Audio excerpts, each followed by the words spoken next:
నువ్వు చెప్పాలి. సార్ మీరు మాట్లాడగలదు సార్, ఎందుకంటే సార్ ఇప్పుడు ప్రపంచం అంతా మాట్లాడుతుంది సార్ చరణ్ సార్ పర్ఫార్మెన్స్. పెద్ద అంటే చరణ్ సార్ అంటే పెద్ద. ఎందుకంటే సార్ ఈరోజు అందరూ ముక్త కంఠంతో అనేది ఒకటి సార్, ఏంటంటే ఏం పర్ఫామ్ చేశారు అందరూ చిరంజీవి అంటున్నారు సార్. చిరంజీవి చిరంజీవి అండి సార్. హాస్పిటల్ సీన్లో చరణ్ సార్ పర్ఫార్మెన్స్ అంటే మీరు అన్నారు చూసారా, అంటే ఆయన ఫేస్లో బాధ ఉంటుందండి, కానీ మనకి ఆడియన్ మాత్రం గుండె మెలిపెట్టేసినట్టు. నేను చరణ్ గారు అందరూ మనం ఐమాక్స్కి వెళ్ళాం సార్. ఐమాక్స్కి వెళ్తే మొత్తం థియేటర్లో సీట్లో ఉన్న వాళ్ళందరూ బ్యాగ్ తిరిగి ఇలా బెండ్ చేసి నీస్ మీద అన్నా నీకు నేషనల్ అవార్డు అన్నా అని అరిసారండి. ఈ ఇంట్లో చరణ్ గారి పెర్ఫార్మెన్స్కి నేషనల్ అవార్డు వచ్చంటే నాకు అంతకన్నా హ్యాపీ ఉంటుంది సార్. అంతకు మించిన సంతృప్తి ఇచ్చేసాడు.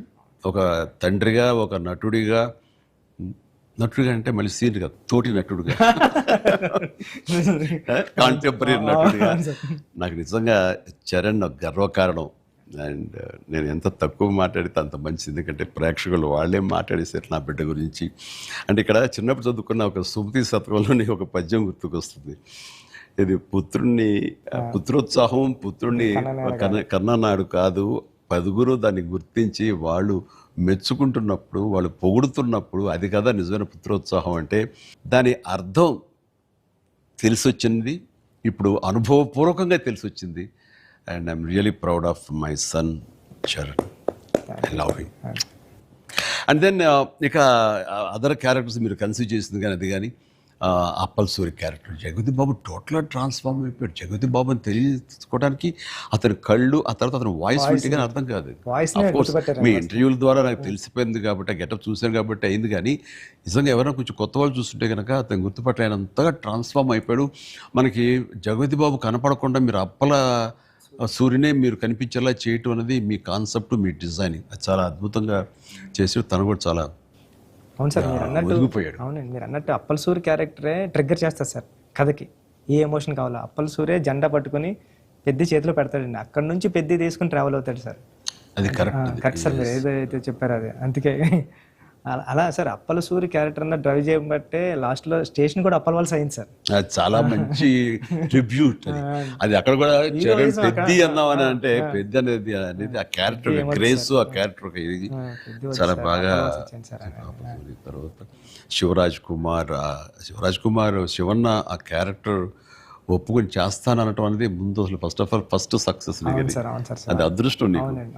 అంటే అంత మంచి మనిషి, అంత మంచి యాక్టర్, దాంట్లో ఒదిగిపోయి చేశాడు.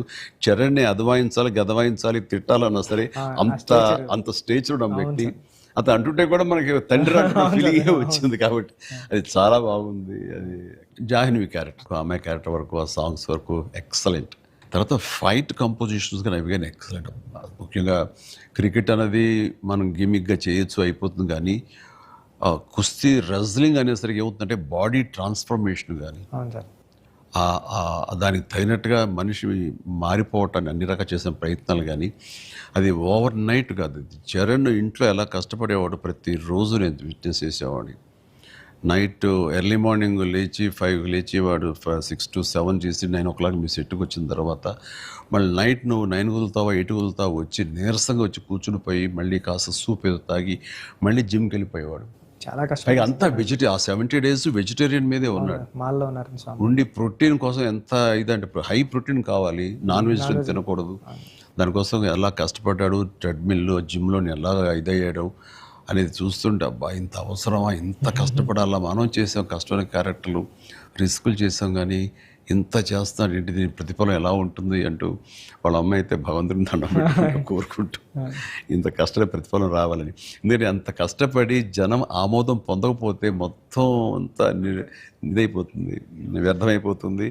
ఇంకా కష్టపడితే ఇంతైనా ప్రతిఫలం అనే ఒక డిసప్పాయింట్మెంట్ వస్తుంది. కానీ ఇప్పుడు ఏంటంటే ఎంత కష్టపడితే అంత ఎప్రిసియేషన్ వస్తుంది అనేది ఈ పెద్ద క్యారెక్టర్ తన కష్టపడినందుకు, జనాలు దీన్ని యాక్సెప్ట్ చేసి వెల్కమ్ చేస్తున్నందుకు, నీరాజనలు పలుకుతున్నందుకు హ్యాట్స్ ఆఫ్. సార్ నా ఫేవరెట్ ఏంటంటే సార్, ట్రైన్ దగ్గర లెగ్ పెట్టడానికి బిఫోర్ వచ్చి ట్రైన్ ఇలా పట్టుకొని రెండు ఇలా పట్టుకొని ఒకసారి బయటకు వస్తారు కదండి ఫ్రేమ్లో, అప్పుడు చరణ్ సార్ ఎక్స్ప్రెషన్ ఉంటుందండి, కళ్ళు అలా మూసి ముందండి జస్ట్ అలా ప్లెయిన్గా శూన్యంలోకి అలా చూసి అప్పుడు లెగ్ పెట్టడం స్టార్ట్ చేస్తారండి. అప్పుడు అందరూ క్లాప్స్ అక్కడే కొట్టేస్తాను సార్.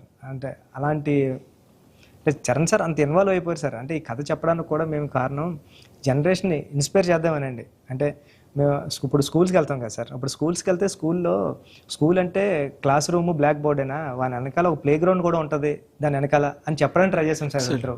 అంటే ఆట స్థలం అంటే అమ్మ కడుపులో ఉన్న 9 months ఆడుకోవడానికి ఉంటుంది గ్రౌండ్. బయటకు వచ్చిన తర్వాత స్కూల్లో పిల్లలకి ఇప్పుడు చూస్తాం సార్, ఏ స్కూల్కి గ్రౌండ్ ఉంది సార్, బిల్డింగ్స్ ఉన్నాయి అంతండి. అది చెప్పడానికి ఇన్స్పైర్ చేద్దాం, ఏదో మంచి మాట చెప్పి.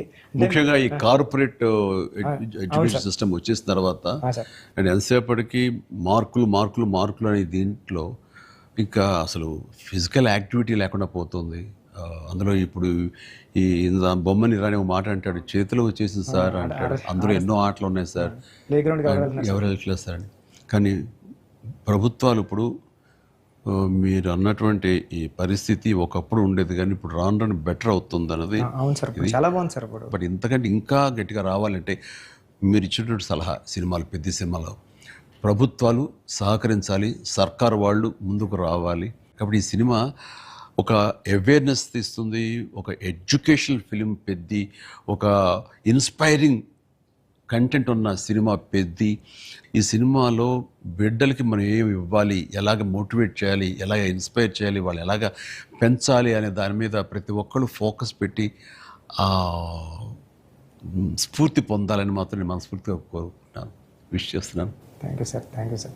నేను సినిమా చూస్తూ ఏఆర్ రెహమాన్ గారి కంట్రిబ్యూషన్ ఎలా ఉందని చూడటంలో సౌండ్ని పర్ఫెక్ట్గా వాడుకుంటారండి. అంటే ఆర్ఆర్ అంటే ఓన్లీ ఇంకా ఊగదంపుడు కొట్టేసి ఎలివేషన్స్ కొట్టేసి ఆ రకంగా కొంచెం ఒరవడి ఇప్పుడు కొనసాగుతున్నా కొన్ని చోట చెల్లుతుంది. బట్ అన్ని వేళలా అది కరెక్ట్ కాదు. ఇది మన మనసులోని ఫీలింగ్ని బట్టి ఆయన కొడుతున్నాడని నాకు అర్థమైపోతుంది. గుండెని పిండే విధంగా మరింతగా ఆయన మనల్ని ఇన్వాల్వ్ చేస్తున్నాడు, మనకు ఆ ఫీలింగ్ని ఇవ్వగలుగుతున్నాడు. పెద్దలో పరిపూర్ణ న్యాయం చేశాడు. చెప్పాలంటే ఆయన మెయిన్ పిల్లర్గా అనుకోవచ్చు మనం. మీరు అనుకోండి మీ కంటెంట్ లేపారు సార్. అంటే హీరో ఉండి ఎలివేషన్ ఇవ్వడం వేరు సార్. నేనేమనుకున్నాను అంటే చరణ్ గారు లేకుండా చరణ్ గారు స్టాచ్యూ చూపించి ఎలివేషన్ ఇద్దారు అనుకున్నాను సార్. అది అక్కడ కూడా రెహమాన్ గారు అలా లేపారు సార్, లేపారు మామూలు కాదు సార్, చాలా ఉంది. పైగా ఇది అఫ్కోర్స్ మీరు ఇంటర్వ్యూస్ మీరు అన్నారు రెహమాన్ని ఎలా ఒప్పించావని చరణ్ చెప్తుంటేను అక్కడికి వెళ్ళిన బాడీ లాంగ్వేజ్ బట్టిను ఎవరైనా సరే అది. బట్ ఎవరికైనా సరే నువ్వు చెప్పే కంటెంట్ ఉంది, అది మెయిన్. కొంచెం విజ్ఞత, కొంచెం అవగాహన, ఆ సెన్స్ ఉండే ఎవరికైనా సరే ఆ కంటెంట్ నువ్వు చెప్పగానే దానికి డెఫినెట్లీ ఆమోదయోగ్యం, ఆమోద ముద్ర పడిపోతుంది. డిఓపి గారు అయితే ఆయన చాలా బాగా చూపించాడు. నువ్వు ఏదైతే ఒక మట్టి కథ అనుకున్నావో, రస్టిక్ అనుకున్నావో, ఏమంటే ఆ రఫ్నెస్ అది మొత్తం కనిపించేలా చేశాడు. దాన్ని did his job very well. And తర్వాత ఇంకా మీ నవీన్ గారు అయితే టీజర్ దగ్గర నుంచి ట్రైలర్ దగ్గర నుంచి ఆగలేక ట్రైలర్ కూడా నేను చెప్పేశాను ముందు. అద్భుతం. ఈయన కటింగ్ తర్వాత నాకు బాగా నచ్చింది. ఆ డిజాల్వ్ అయ్యి వస్తుంది క్రికెట్ దగ్గర నుంచి రెజ్లింగ్కి. ఇవన్నీ ఇంటర్ రిలేటెడ్గా ఉంటాయి అని నేను చెప్పినట్టుగా చెప్పడం అనేది తన ఇది. అండ్ ఎన్ని చోట్ల బట్ సినిమాలో నెరేషన్లోనే మీరు బ్యాక్ అండ్ ఫోర్త్ చెప్తారు. ఇది అంటే బొమ్మన్ ఇరానీని ప్రేక్షకుని చేశారు. బొమ్మన్ ఇరానీకి ఎలాగైతే కథ అక్కడికి అర్థమవుతూ వస్తుందో సేమ్ ఆడియన్స్ అది మంచి కాన్సెప్ట్. ఇది ఎడిటింగ్ బ్యాక్ అండ్ ఫోర్త్ వెళుతూ చెప్పటం అన్నది ఇట్ ఈస్ మంచి ప్రయత్నం. And that way my heartfelt appreciation to Naveen నోలీకి. అలాగే ఆర్ట్ డైరెక్షన్ గురించి ప్రత్యేకంగా చెప్పలేదు. అన్నీ కూడా పర్ఫెక్ట్గా హార్మోనీ ఉంది. ఒకటి ప్రత్యేకంగా అయ్యి ఏంటిది అనట్లేదు, అన్నీ కథలో ఇమిడిపోయే విధంగానే ఉన్నాయి. ఎగ్జాక్ట్లీ. ఆ యంగ్ విలన్ దివ్యందు వీళ్ళందరూ కూడా చాలా బాగా కంట్రిబ్యూట్ చేశారు. లాస్ట్లో కూడా బొమ్మన్ గారు స్టాచ్యూ చూడకుండా వెళ్ళిపోదాం, చరణ్ గారిని కలవకుండా వెళ్ళిపోదాం అంటాడండి. చరణ్ ఎందుకు నేను కలవకూడదు అనుకున్నాడు బొమ్మన్ ఇరానీ అంటే అంతే. ఆ గుడ్ ఫీలింగ్ అలా ఉండిపోవాలంటే కలవకుండా ఉండటమే కరెక్ట్. లాస్ట్ ఫేజ్ వరకు కూడా అలా కూర్చొని చూస్తున్నారు సార్. లాస్ట్లో కూడా ట్రైన్ని ఎలా ఎక్కి ఆగి కొట్టాను చరణ్ అంటే నడిపించావే బాబు అంటే మేము పడ్డ బాధ మీకు తెలియాలి. బాగుంది, మంచి సమ్మప్, అది బాగుంది. అంటే పెద్దిగడ్డ కోసం ఆ రోజు బండి ఆగింది సార్. మా జీవితాలు మొదలయ్యాయి. మాకు స్కూల్ వచ్చింది, వైద్యం వచ్చింది, సర్కారు వచ్చి మా అవన్నీ క్రిస్ప్గా చాలా బ్యూటీ తోటి పట్ట పట్ట పట్ట చేస్తారు అని జరుగుతుంది. లాస్ట్లో మళ్ళీ వస్తారు కదండి చరణ్ గారు స్క్రీన్ బ్యాక్కి, పెద్ద అని అరుస్తాడు కదండి. అది ఎక్కడ బర్ణ వల్ల తెలియలేదండి ఎవరికైనా, భువన్ గారికి గట్టిగా పట్టుకుని పెద్ద అని అరిస్తే అప్పుడు కొండల మధ్యలో కుక్కను పట్టుకుని వెళ్తూ ఉంటారు. ఇంతకు సడన్ డిసప్పాయింట్ అయిపోయింది అనుకోకుండా గుడ్ ఫీలింగ్. పుడతామేటి మళ్ళీ చూస్తావేటి మళ్ళీ ఇలాంటి సినిమాని ఇలాంటి సినిమాని మళ్ళీ చూస్తావేటి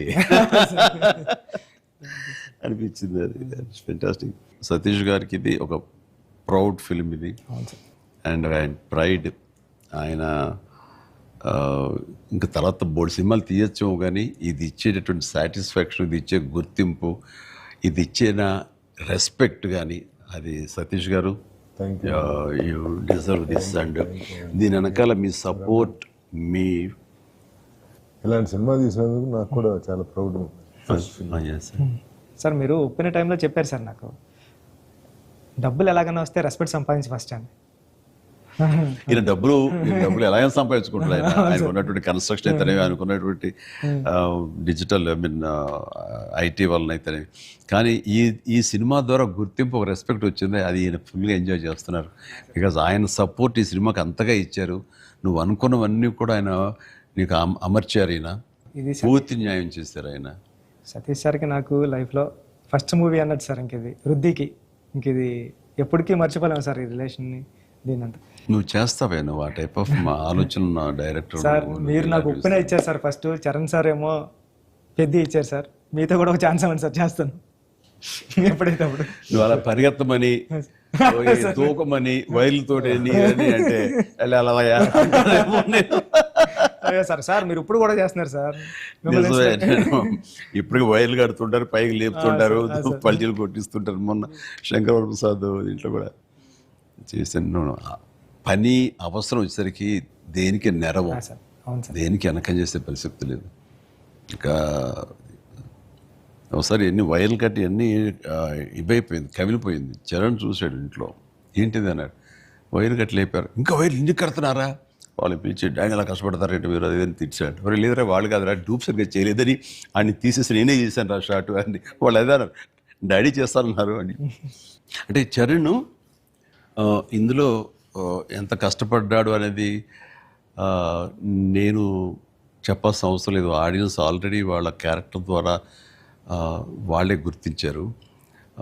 వాడు ప్రతిరోజు అలసిపోయి ఇంటికి వచ్చి నీరసించి అలా కూర్చున్న ప్రతిసారి నాకు మా నాన్నగారు నాతో ఏమన్నారు, నన్ను ఏమనేవారు అది గుర్తుకొచ్చేదనమాట. అంటే దొంగ అనే సినిమాలో 8 అంతస్తుల ఒక హోటల్ పైన పారపెట్ వాల్ మీద నేను రోల్ చేస్తూ వెళ్ళినప్పుడు కింద స్లిప్ అయితే మాత్రం ఇది ఇప్పట్లా వైర్లు ఇలాంటి సేఫ్టీ డివైస్లు ఏమి లేవు.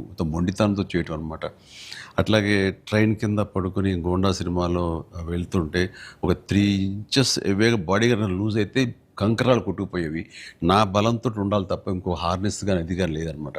ఇవన్నీ మా నాన్నగారి దగ్గర నుంచి చూసి ఇంటికి వచ్చేసి చాలా బాధపడేవాళ్ళు. తిట్టేసి ఆడి కోపంలో బాధ ఎలా ఉంటుందంటే బూతులు తిట్టేసేవారు. అలా చేయాలా అంటే ఏదో కొంచెం చెప్పకూడదు కొంచెం అలా తిట్టేసేసి ఆయన చేసేవారు. తప్పదానా దాందే ఉంది చేయాలి, లేకపోతే ఎలా కనపడదు రిజల్ట్, ఎలా మరి ఫ్యాన్స్ ఇచ్చేయాలి కదా వాళ్ళు ప్రేక్షకులు అని అప్పట్లో ఏం మాట్లాడేవాడిని.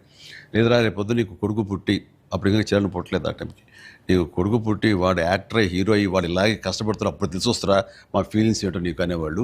నిజంగా నీ పెద్ద సినిమాకి చేసి వాడు అలసిపోయి వచ్చి కూర్చుని ఈ మణికట్టు